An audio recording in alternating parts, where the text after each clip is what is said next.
Good morning. विद्यालय की online class में आप सभी का हार्दिक स्वागत। देखिए 11th क्लास के सिलेबस के एक बार पर चर्चा करते हैं। दो बुक हैं आपके, एक तो आपके है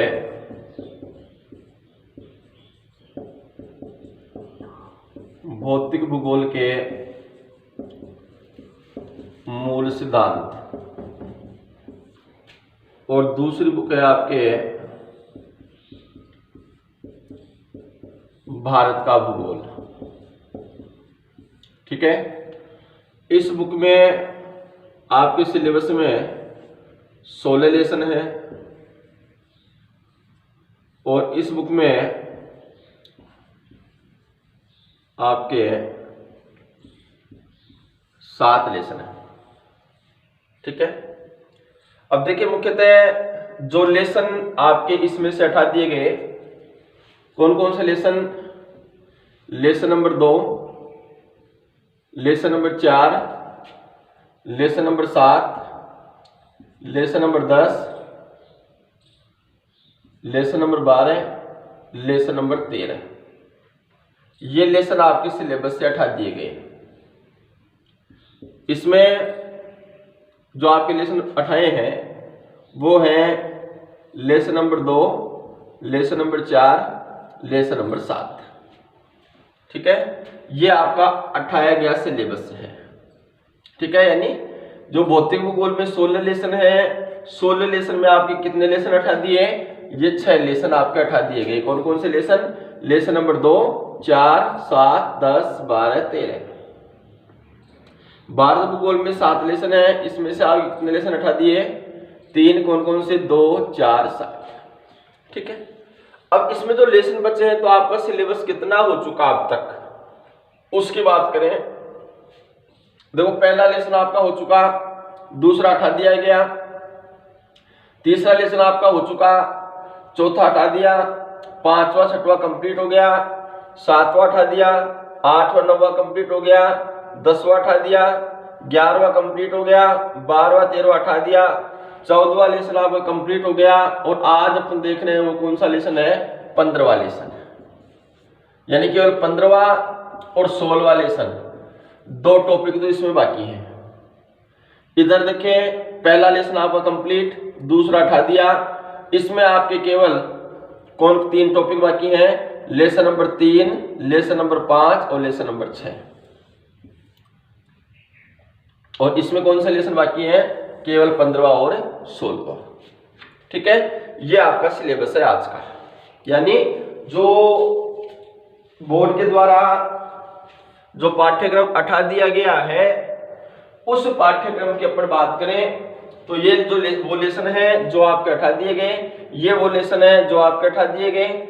इसमें सब कुछ कंप्लीट हो चुका, केवल 2 टॉपिक आपके इसमें बाकी हैं और 3 टॉपिक आपके इसमें बाकी हैं। ध्यान में रहिएगा। एक होमवर्क के लिए एक डाउट आया था एक बच्ची का कि होमवर्क में सर नोट्स तो हमने लिख लिए, पीछे वाले प्रश्न भी करने हैं क्या? तो बिल्कुल मैं शुरू से कह रहा हूं, जो लेसन आपके हटा दिए गए उनको तो छोड़ो, बाकी जो लेसन आपके बच रहे हैं जो आपके सिलेबस में है उन लेसन्स के उन पार्ट के पीछे जो प्रश्न उत्तर दिए गए हैं वो आपको कंप्लीट करने हैं। 31 दिसंबर तक आपके सारे टॉपिक ये कंप्लीट हो जाएंगे, यानी आपका सिलेबस कंप्लीट हो जाएगा। 1 जनवरी तक आपका जो भी होमवर्क ड्यू है वो आप कंप्लीट कर लें, क्योंकि 31 दिसंबर तक अपना सिलेबस पूर्णतः कंप्लीट हो जाएगा 100%। तो ये बात आप इसे ध्यान रखें। ये आपका पाठ्यक्रम आप नोट कर ले अपने बुक में। जो लेसन की लिस्ट दी गई है ना शुरू में, उसमें आप टिक कर ले। दूसरे लेसन को उठा दें, चौथे को, 7वें को, 10वें को, 12वें को, 13वें को, इन लेसन को उठा दें। भारत के भूगोल में ये 3 लेसन आप हटा दें। आज अपन देखते हैं 15वें लेसन के बारे में, जिसका नाम है पृथ्वी पर जीवन। बिल्कुल छोटा सा लेसन है, आज के वीडियो में कंप्लीट भी हो जाएगा। देखिए मुख्यतः पृथ्वी पर जीवन, ये जानने से पहले एक शब्द है जैवमंडल। जैवमंडल होता क्या है? कहीं किसे, देखिए हमारी पृथ्वी पर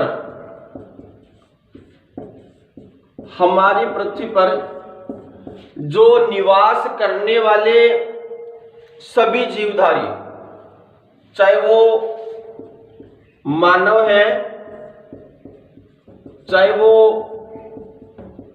जीव जंतु है, चाहे वो वनस्पति है, हमारी पृथ्वी पर निवास करने वाले सभी जीवधारी मिलकर जिस मंडल का निर्माण करते हैं वो मंडल मुख्यतः जैव मंडल कहलाता है।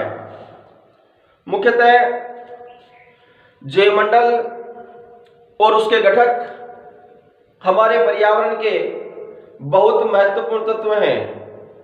मुख्यतः भूमि, ये जो भी प्राकृतिक कारक, चाहे जल हो, चाहे वो मिट्टी हो, चाहे भूमि हो, इन सब के साथ में जैव मंडल के जो भी जीव जंतु, मानव, वनस्पति हैं, इनका एक पारस्परिक सामंजस्य होता है, संबंध होता है। मुख्यतः देखिए, सबसे पहले जैव मंडल और जैव मंडल के बाद में अपने को एक शब्द और समझना पड़ेगा,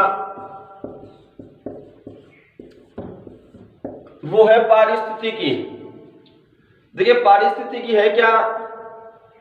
पारिस्थितिकी शब्द है जिसे कहा जाता है क्या? इकोलॉजी। क्या कहा जाता है? इकोलॉजी। ये इकोलॉजी शब्द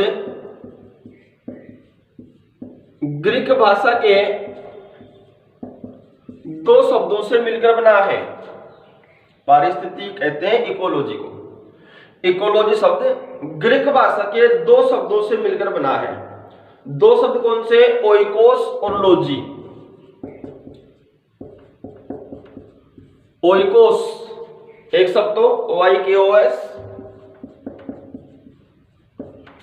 और दूसरा शब्द है लॉजी, LOGY, लॉजी। तो ध्यान दीजिए, पारिस्थितिकी क्या है? इकोलॉजी शब्द ग्रीक भाषा के दो शब्द ओइकोस और लॉजी से मिलकर बना है। और सबसे पहले एक वैज्ञानिक थे, जर्मन वैज्ञानिक ई हेकिल, इस भूगोलवेत्ता ने सबसे पहले पारिस्थितिकी नाम सुझाया। पारिस्थितिकी है क्या? ध्यान दीजिए, जीवधारियों का आपस में उनका जो भौतिक पर्यावरण है, उस भौतिक पर्यावरण में अंतर संबंधों का वैज्ञानिक अध्ययन, वह क्या कहलाता है? पारिस्थितिकी कहलाता है। यानी अपन ये कह सकते हैं कि जैविक तत्व और अजैविक तत्व, जैविक अजैविक, इन दोनों के जो अंतर संबंध है, उन अंतर संबंधों का अध्ययन मुख्य रूप से यह कहलाता है। देखिए, मुख्यतः पारितंत्र है क्या? पारिस्थितिकी तंत्र क्या है?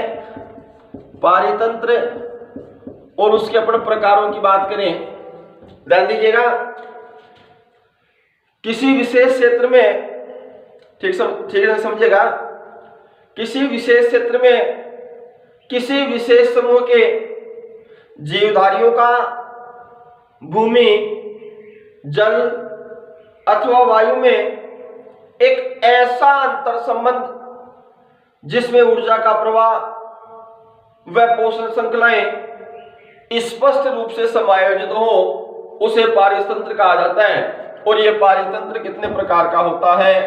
दो प्रकार का होता है। एक तो कैसा पारितंत्र?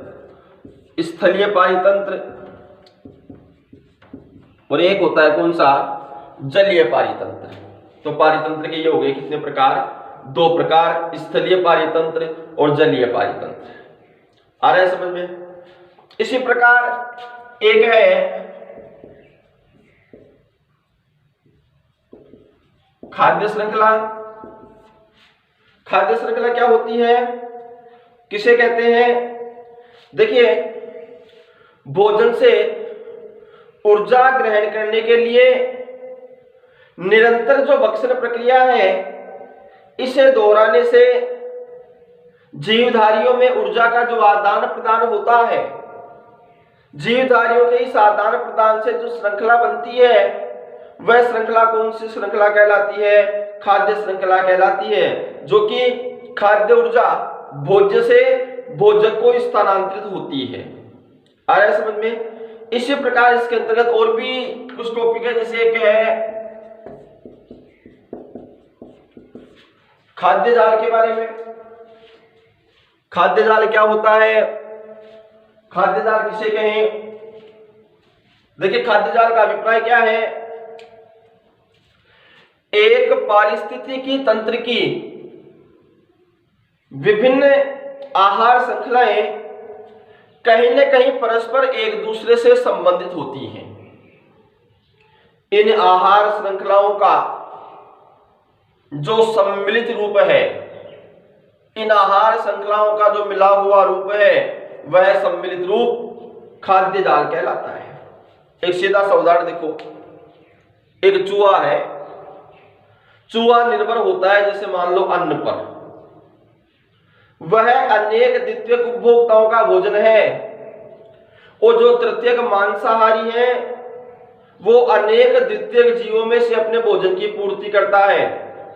इस प्रकार प्रत्येक मांसाहारी जीव एक से अधिक प्रकार के शिकार पर निर्भर होता है। इस प्रकार से ये खाद्य जो जाल है, वो खाद्य जाल चलता रहता है।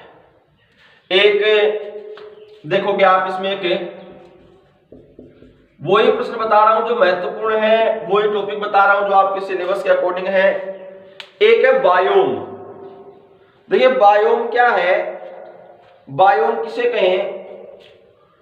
पौधे तथा प्राणियों का एक ऐसा समुदाय जो एक विशाल बड़े भौगोलिक क्षेत्र पर मिलता है, बायोम कहलाता है। बायोम किसे कहोगे? पौधों तथा प्राणियों का एक ऐसा समुदाय जो एक वृहद, एक विशाल भौगोलिक क्षेत्र पर मिलता है, बायोम कहलाता है। बायोम 5 प्रकार के होते हैं। देखिए, बायोम क्या है?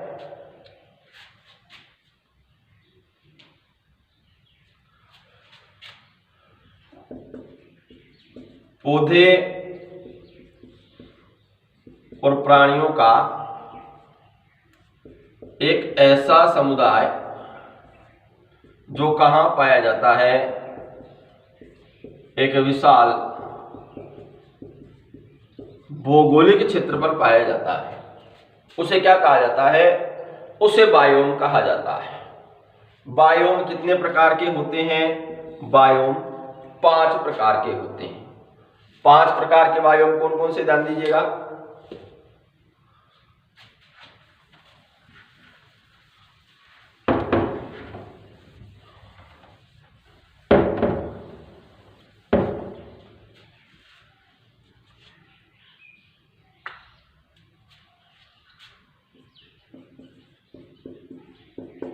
बायोम, सबसे पहले इसकी परिभाषा कि बायोम होता क्या है। देखिए, पौधों तथा प्राणियों का एक ऐसा समुदाय, किसका? पौधों व प्राणियों का एक ऐसा समुदाय जो कहां पर पाया जाता है? जो विशाल भौगोलिक क्षेत्र पर पाया जाता है, उसे क्या कहा जाता है? बायोम। कोई दिक्कत? बायोम की परिभाषा क्या है? पौधों व प्राणियों का एक ऐसा समुदाय जो विशाल भौगोलिक क्षेत्र में पाया जाता है, वो बायोम कहलाता है। बायोम कितने प्रकार के होते हैं? बायोम 5 प्रकार के होते हैं।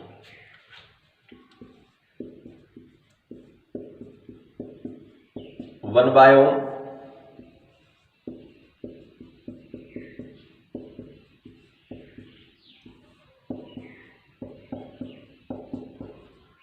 नंबर 2 मरुस्थलीय बायोम, नंबर 3 घास भूमि बायोम,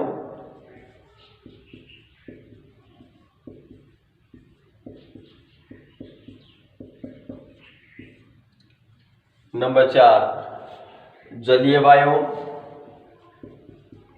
और नंबर 5 पर्वतीय बायोम। ये बायोम और बायोम के क्या हो गए, प्रकार हो गए। आ रहा है समझ में? अब जैसे अपने वन बायोम की बात करें, बिल्कुल सामान्य रूप में पढ़ेंगे इनको। वन बायोम है, वन बायोम क्या है, देखो कि वन क्षेत्र के अंतर्गत पाए जाने वाले जो भी विभिन्न प्रकार के पशु पक्षी जीव जंतु वनस्पति वगैरह। मरुस्थलीय बायोम हमारी पृथ्वी पर जो जीवन पाया जाता है, तो मरुस्थलीय क्षेत्र के अंतर्गत किस किस प्रकार के जीव जंतुओं का वो पाया जाता है, समूह पाया जाता है, कौन कौन से प्रकार के मानव वनस्पति वगैरह पाई जाती है। घास भूमि बायोम, घास भूमि क्षेत्र के अंतर्गत किस किस प्रकार के जीव जंतु वनस्पति आदि पाए जाते हैं। जलीय बायोम, जलीय क्षेत्र के अंतर्गत कौन कौन से पाए जाते हैं। पर्वतीय बायोम, पर्वतीय क्षेत्र में कौन कौन से पाए जाते हैं। अब इनमें भी जैसे वन बायोम है, तो वन बायोम को 4 प्रकार से विभाजित किया है भाई। एक तो भूमध्य रेखीय क्षेत्र हो गया, एक पर्णपाती क्षेत्र हो गया, एक शीतोष्ण कटिबंधीय वन बायोम हो गया, एक बोरियल वन बायोम हो गया। यानी प्रत्येक वनीय क्षेत्रों के अंतर्गत, तो यह मुख्य रूप से इसके अंतर्गत पाया जाता है। आ रहा है समझ में? तो ऐसे ही सभी प्रकार का मरुस्थलीय क्षेत्र के अंतर्गत भी किस प्रकार के जीव जंतु वनस्पति वगैरह पाए जाते हैं, उनको मरुस्थलीय बायोम के अंतर्गत सम्मिलित किया जाता है। घास भूमि क्षेत्र के अंतर्गत जो पाए जाते हैं वो घास भूमि बायोम में, जलीय क्षेत्र में पाए जाते हैं वो जलीय बायोम में, पर्वतीय क्षेत्र में पाए जाते हैं वो पर्वतीय बायोम के अंतर्गत। आ रहा है समझ में? अब एक सबसे महत्वपूर्ण बिंदु है पारिस्थितिकी संतुलन के बारे में। यह तो विभिन्न प्रकार के जीव जंतु जो हमारी पृथ्वी पर पाए जाते हैं, कौन कौन से क्षेत्र में, उनकी बात हो गई। एक है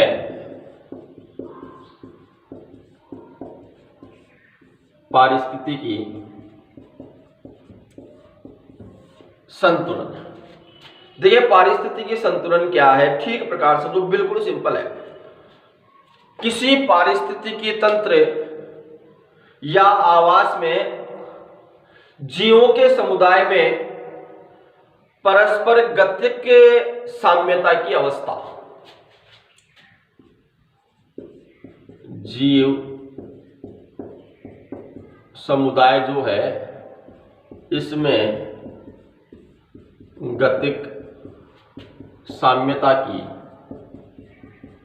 अवस्था क्या कहलाती है, पारिस्थितिकी संतुलन। पारिस्थितिकी संतुलन क्या है कि किसी भी पारिस्थितिकी तंत्र या आवास में जीवों के समुदाय में परस्परिक गतिक साम्यता की अवस्था को पारिस्थितिकी संतुलन कहा जाता है। यदि किसी पारिस्थितिकी तंत्र में मानव के द्वारा या किसी प्राकृतिक शक्ति के द्वारा अचानक यदि कोई असंतुलन की स्थिति उत्पन्न कर दी जाए, तो जो पारिस्थितिकी संतुलन की जो साम्य की अवस्था है उसकी क्षतिपूर्ति हेतु तुरंत संतुलन बिठाना पड़ता है, अन्यथा वो पारिस्थितिकी असंतुलन होता है। पारिस्थितिकी असंतुलन को किस प्रकार रोका जा सकता है? ध्यान दीजिए। नंबर 1, पारिस्थितिकी तंत्र में जो जीवधारियों की विविधता है वो स्थायी रहे, प्राकृतिक अनुक्रमण के द्वारा इसमें परिवर्तन भी होते रहे। इस पारितंत्र में हर प्रजाति की संख्या के एक स्थायी संतुलन के रूप में वर्णित किया जाए, और ये सब प्रतिस्पर्धा और सहयोग की भावना से संभव है। दूसरा, कुछ प्रजातियां अपना भोजन या जीवित रहने के लिए किसी दूसरी प्रजाति पर निर्भर करती है, बिल्कुल फैक्ट बात है। एक प्रजाति अपना जीवन चलाने के लिए किसी दूसरी प्रजाति का भक्षण करती है, जिससे प्रजातियों की संख्या निश्चित रहती है और संतुलन बना रहता है। यदि एक प्रजाति अपने जीवन यापन के लिए, अपना जीवन चलाने के लिए दूसरी प्रजाति का भक्षण नहीं करेगी तो प्रथम प्रजाति का उद्भव बहुत अधिक हो जाएगा, असंतुलन की स्थिति हो जाएगी। तीसरा, पौधों के पारिस्थितिकी जो संतुलन है उसके अंतर्गत जो परिवर्तन की स्थिति है, उस परिवर्तन की स्थिति में अनेक कारण हैं। जैसे स्थानांतरित कृषि होती है। स्थानांतरित कृषि समझते हो ना? वही वन्य क्षेत्रों के अंतर्गत वनों को जला करके, वनों को काट करके वहां पर 3 से 5 वर्ष तक खेती का कार्य किया जाता है, फिर भूमि बंजर हो जाती है, दूसरा वन क्षेत्र देखा जाता है, फिर वहां पर तो एक स्थान से दूसरे स्थान पर अपना कृषि क्षेत्र परिवर्तित करते रहते हैं। स्थानांतरित कृषि जैसे भारत में अपने उत्तर पूर्वी भारत में सर्वाधिक होती है, जिसे ज़ूमिंग कृषि कहा जाता है। तो स्थानांतरित कृषि करने से द्वितीय वन प्रजातियां जैसे घास है, बांस है, चीड़ है, इनके जो वृक्ष हैं वो प्रारंभिक प्रजातियों के स्थान पर उग जाते हैं और प्रारंभिक वनों की संरचना है उसको क्या कर देते हैं, परिवर्तित कर देते हैं, यानी वो प्रजाति धीरे धीरे नष्ट हो जाती है। एक पादप समुदाय, जो पादप समुदाय है उसमें असंतुलन में मानवीय हस्तक्षेप को प्रतिबंध कर देना चाहिए। मानव वृक्षों को काट करके, पेड़ पौधों को काट करके उनकी प्रजातियों को नष्ट करता रहता है, जिसके कारण आज हमारी पृथ्वी पर कुछ प्रजातियों का जो जीवन है वो पूरी तरह से नष्ट हो चुका, कुछ प्रजातियां वृक्षों की पूरी तरह से समाप्त हो चुकी है। इसलिए मानवीय हस्तक्षेप इसके अंतर्गत नहीं होना चाहिए। प्राकृतिक संसाधनों पर जो बढ़ता हुआ जनसंख्या का दबाव है, इस पर भी कोई प्रभावी उपाय किया जाना चाहिए, जिसके रहते जनसंख्या दबाव कम होगा तो निश्चित रूप से प्राकृतिक संसाधनों की उपलब्धता बनी रहेगी, पारिस्थितिकी संतुलन बना रहेगा। एक निश्चित स्थानों पर जीवों में पाई जाने वाली जो विविधता है वो वहां के पर्यावरणीय कारकों का संकेतक है। इन कारकों का समुचित ज्ञान व समझ पारितंत्र के संतुलन में सहायक होती है। तो ये सारी बातें मुख्यतः पारिस्थितिकी संतुलन को दर्शाती हैं। इस प्रकार ये जो पारिस्थितिकी संतुलन है, ये पारिस्थितिकी संतुलन अति आवश्यक है। तो मुख्यतः पृथ्वी पर जीवन जो नामक लेसन है उसके अंतर्गत ये बिंदु अपने महत्वपूर्ण थे, इनके बारे में हमने जाना। आगे ध्यान दीजिए, ये आपका 15 लेसन लगभग कंप्लीट है। कल अपन अंतिम लेसन के विषय में चर्चा करेंगे। फिर से एक बार मैं आपको ठीक प्रकार से बता दूं, आप बिल्कुल ध्यान दे लीजिएगा कि आपके जो 16 लेसन थे भौतिक भूगोल के मूल सिद्धांत में, उसमें 6 लेसन आपके हटा दिए गए, 10 लेसन शेष है, जिसमें अब आज के वीडियो के बाद में केवल एक टॉपिक आपका बचा हुआ है। सेकंड वाली जो बुक है भारत का भूगोल, जिसमें 7 लेसन है, 3 लेसन हटा दिए गए। पहला लेसन आपका कंप्लीट हो चुका, केवल 3 टॉपिक उसमें बाकी हैं। यानी 31 दिसंबर तक जहां तक मैं समझता हूं आपका कंप्लीट सिलेबस जो 11th क्लास का है वो हो जाएगा। होमवर्क के रूप में पहले भी आपको कई बार बताया गया है कि होमवर्क जो है, कुछ बच्चों ने तो क्या है नोट्स वगैरह लिखे हैं, लेकिन मुख्य जो होमवर्क है वो मुख्य होमवर्क क्या है, भौतिक भूगोल की जो बुक है, भौतिक भूगोल के अंतर्गत जो लेसन हटा दिए उनको तो छोड़ो, बाकी जैसे लेसन नंबर 1, 3, 5, 6, 8, 9, 11, 14, 15 और 16, ये जो 10 लेसन है इनके प्रश्न उत्तर आपको करने हैं, ये विषय ध्यान रखें। भारत का जो भूगोल है सेकंड बुक, उसमें से lesson number 1, lesson number 3, lesson number 5 और 6, इन 4 लेसन के जो प्रश्न उत्तर है वो प्रश्न उत्तर आपको करने हैं। ये आपका कंप्लीट सिलेबस का होमवर्क है। ये आप विषय ध्यान रखें, ये होमवर्क के रूप में आपको करना है। पाठ के पीछे दिए हुए जो प्रश्न है वो सारे प्रश्न आपको करने हैं। जहां जिस प्रश्न में दिक्कत हो, किसी प्रश्न का आंसर आपको नहीं मिल रहा हो, या तो वो आप रहने दें, बाद में कर लें, या फिर डाउट का जो ऑप्शन है उस डाउट के ऑप्शन में वो प्रश्न डाल दें जिससे मैं आपको उसका आंसर भेज सकूं। ये विषय ध्यान रहे। लेकिन ये जो आपको होमवर्क बताया जा रहा है, ये होमवर्क प्रत्येक बच्चे का कंप्लीट होना चाहिए। भाई कितने लेसन है? केवल 14 लेसन है, जिसमें सारे लेसन हो चुके हैं। 9 लेसन इसमें हो चुके हैं, 1 लेसन इसमें हो चुका। केवल 3 टॉपिक बाकी हैं आपके पूरे सिलेबस में। तो होमवर्क तो आपको 100% करना है, ये विशेष आप ध्यान रखें।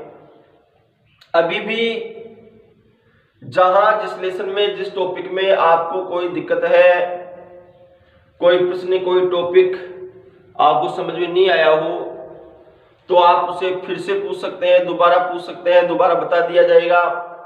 लेकिन बाद में जब होमवर्क की कॉपी वगैरह आपकी चेक करें तो उस समय ये होना नहीं चाहिए कि ये वीडियो मेरे द्वारा देखा नहीं गया, इस वीडियो का तो मेरे को पता ही नहीं, इसमें होमवर्क भी करना था क्या, इसके प्रश्न उत्तर तो मैंने किए ही नहीं। तो वो सारी बातें आज मैं आपको स्पष्ट कर रहा हूं कि ये जो लेसन बोर्ड पर आप देख रहे हैं, इनके प्रश्न उत्तर आपको करने हैं। भौतिक भूगोल में 10 लेसन के और भारत के भूगोल में 4 लेसन के जो प्रश्न उत्तर है, वो प्रश्न उत्तर आपको 100% करने हैं।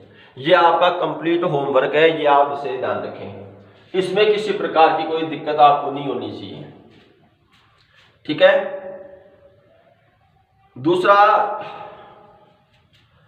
ये कंप्लीट होने के बाद में अपन रिवीजन वगैरह जो देखेंगे वो आगे की बात है। होमवर्क करने के बाद जो प्रश्न उत्तर आपने जो कर लिया, उसके बाद में आपको इसकी तैयारी भी ठीक प्रकार से करनी है फाइनल एग्जाम के लिए। ये भी आप इसे ध्यान रखें, क्योंकि 11वीं क्लास के अंतर्गत आप धीरे धीरे कुछ पढ़ोगे, थोड़ा बहुत सीखोगे, तब जाकर के 12वीं क्लास के अंतर्गत आपकी जो ज्योग्राफी है वो ठीक हो पाएगी। 11वीं क्लास में ध्यान नहीं दोगे, क्योंकि शुरू में जब आपका पहला वीडियो ज्योग्राफी का आया था, उसके अंतर्गत मैंने आपको बताया था कि ज्योग्राफी के अंतर्गत क्या है कि अध्ययन एक दूसरे बिंदु से जुड़ा हुआ है, श्रेणीबद्ध अध्ययन है। तो आपको प्रत्येक टॉपिक के बारे में अच्छी जानकारी होनी चाहिए, विशेष जानकारी होनी चाहिए, तब जाकर के आपकी ज्योग्राफी विषय पर जो पकड़ है वो मजबूत होगी, अन्यथा नहीं होगी। तो ये बात आप इसे ध्यान रखें। आज के लिए केवल इतना ही। कोई दिक्कत हो, कोई समस्या हो, कोई प्रकार की प्रॉब्लम हो, तो आप डाउट का जो ऑप्शन है उसमें लिख सकते हैं, बिल्कुल 100% उसका समाधान होगा। धन्यवाद। आज इतना ही, शेष कल।